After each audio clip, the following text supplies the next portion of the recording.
Saudi अरब सिर्फ हज से ऑन एवरेज सालाना 10 से 15 बिलियन डॉलर कमाता है और उम्रे से मजीद 4 से 5 बिलियन डॉलर्स। ये वो डॉक्यूमेंटेड पैसा है जो डायरेक्टली सऊदी गवर्नमेंट के पास जाता है। इसके अलावा जो पैसा लोग खाने, रहने और शॉपिंग पे लगाते हैं वो तो कहीं गुना ज्यादा है। हज टूरिज्म इंडस्ट्री की वैल्यू 171 बिलियन डॉलर से भी ज्यादा हो चुकी है। इट इज ऑल्सो ट्रू कि ये सारा का सारा पैसा प्रॉफिट तो नहीं है, लेकिन फिर भी ये इतना ज्यादा पैसा है कि इससे फलस्तीन को दोबारा से बनाया जा सकता है और इवन दुनिया से एक्सट्रीम और क्रॉनिक हंगर भी खत्म की जा सकती है और फिर भी सऊदीज के पास अपनी अय्याशी के लिए पैसा बच जाएगा। इस वीडियो के बाद हो सकता है लोग मुझे गालियां निकाले, मुझ पे फतवे भी लग जाएं, लेकिन इस वीडियो में मैं बात करूंगा the dark side of Saudi Arabia. With data prove करूंगा कैसे उनके लिए इस्लाम सिर्फ एक बिजनेस बन चुका है। ये बहुत ही ज्यादा सेंसिटिव टॉपिक है, तो प्लीज इस वीडियो को एंड तक देखिएगा न्यूट्रल होके। इस वीडियो में मैं मोस्टली 3 टॉपिक्स कवर करूंगा। कैसे हिस्टोरिकल इस्लामिक प्लेसेस को तबाह बर्बाद किया जा रहा है, कैसे इस्लाम के नाम पे पैसा बनाया जा रहा है और सऊदी अरब पे क्या इल्जामात लग रहे हैं और क्या जवाब दिए जा रहे हैं।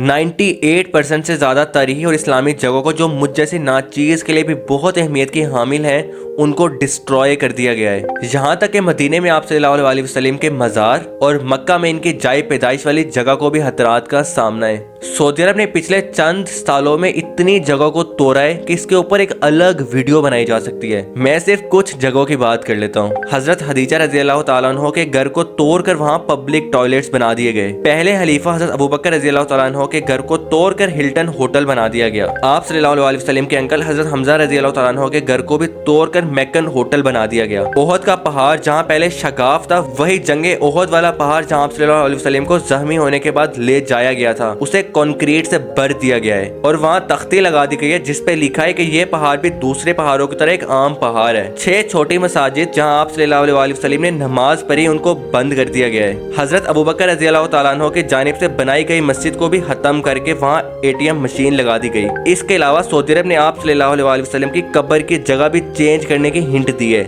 इस बात पे उनको बहुत बैकलैश मिला तो ये आइडिया थोड़े टाइम के लिए पोस्टपोन कर दिया गया। ये सारे इंसिडेंट सुन के आपको दुख भी हो रहा होगा और गुस्सा भी आ रहा होगा, लेकिन उससे भी ज्यादा अलार्मिंग बात तो ये सब कुछ 2014 से पहले हुआ। उसके बाद और तबाही हुई, लेकिन क्योंकि क्रेडिबल सोर्सेज ने कुछ इंसिडेंट्स को कंफर्म नहीं किया तो मैं उसके बारे में बात नहीं कर रहा। एक इदारा है यूनेस्को जिसके साथ तमाम मुल्क कोलैबोरेशन में होते हैं। यूनेस्को बेसिकली हिस्टोरिकल और हेरिटेज साइट्स को सेफ रखता है। सऊदी अरब ने कभी मक्का को इसमें शामिल ही नहीं कराया। इसी वजह से सऊदी अरब जो जगह चाहे तोड़कर बिद्दत का नाम देकर वहां होटल्स, ATMs, रेस्टोरेंट्स और इवन वॉशरूम्स तक बना देता है।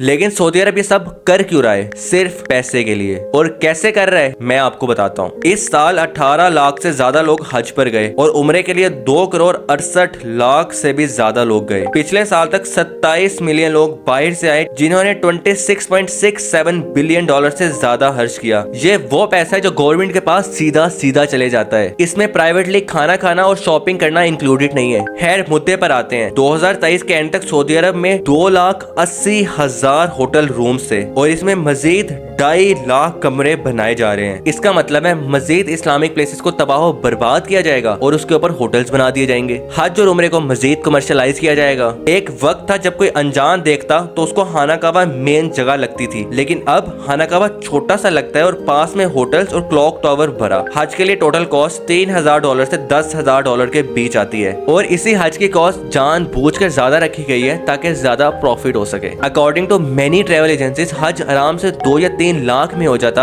अगर हज को प्राइवेट अप्रूवल मिल जाए, लेकिन सऊदी अरब ने सिर्फ कुछ ही ट्रैवल एजेंसीज को अप्रूवल दिया हुआ है और उन्हीं ट्रैवल एजेंसीज ने सऊदी अरब पर इल्जामात भी लगाए हैं कि सऊदी अरब प्रॉफिट में से 30% तक कमीशन मांग लेता है। इसके साथ साथ कहा जाता है हज तो सिंप्लिसिटी का नाम है। दूसरे ममालिक से आने वाले मुसलमान पूरी जिंदगी पैसा बचा कर हज पे जाते हैं। उनकी प्रायोरिटी शहाना कमरे या होटल्स नहीं होते बल्कि अल्लाह के घर का दीदार करना होता है। तो फिर सऊदी अरब क्यों होटल्स, खाने और ट्रांसपोर्ट के नाम पर लोगों से पैसे लूटता है? इतना प्रॉफिट होने के बावजूद सऊदी अरब ने वैट 5% से इंक्रीज करके 15% तक बढ़ा दिया, जिससे चीजें मजीद महंगी होगी, यानी मजीद प्रॉफिट, मजीद पैसा। बहुत से मुफ्ती और उलमा कराम कह चुके हैं कि हज इस तरह से नहीं करना चाहिए। लीबिया के ग्रैंड मुफ्ती सादिक अल घरियोन ने तो मुसलमानों को हज का बाइकआउट करने का कहा। ही सेड जो दूसरी दफा हज करने जाता है वो गुनाहगार है।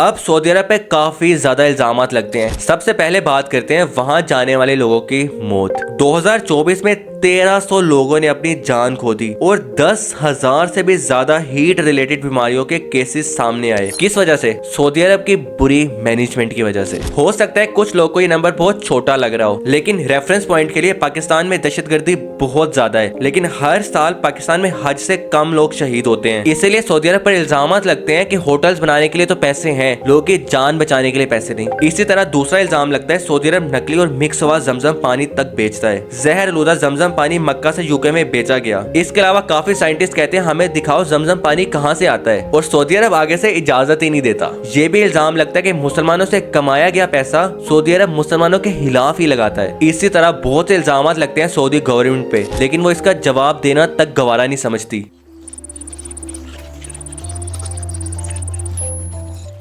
मैं जानता हूँ सऊदी अरब का नाम सुनते ही लोग के दिलों में एक खास एहतराम जाग जाता है, क्योंकि वहाँ मक्का और मदीने जैसे मुकद्दस मुकामात हैं। लेकिन हमें समझना होगा सऊदी अरब इस्लाम का ठेकेदार नहीं, और किस तरह वो इस्लाम के नाम पर बिजनेस कर रहा है। मुसलमानों से कमाया हुआ पैसा मुसलमानों की मदद की बजाय उन्हीं के खिलाफ इस्तेमाल किया जा रहा है। मैं ये बात भी मानता हूँ, मुझ समेत हर मुसलमान का दिल चाहता है वो हज करे, वो उमरा करे, लेकिन हमें ब्रॉडर कॉन्टेक्स्ट में ये भी सोचना चाहिए वो पैसा आखिर लग कहाँ रहा है। और भाई साहब, अगर हमारा पैसा लग रहा है तो हम सवाल भी कर सकते हैं। अगर आप चाहते हैं मैं इस टॉपिक को मजीद एक्सप्लोर करके एक और मजीद वीडियो बनाऊं तो please do let me know. ये वीडियो मेरे दिल के बहुत करीब है, एंड आई रियली होप कि शायद किसी इंसान का मेरी वजह से माइंडसेट शिफ्ट हो जाए। बाय द वे, अगर आपको ये वीडियो अच्छी लगी हो तो please consider watching this video as well. I am sure आपको ये वीडियो भी अच्छी लगेगी।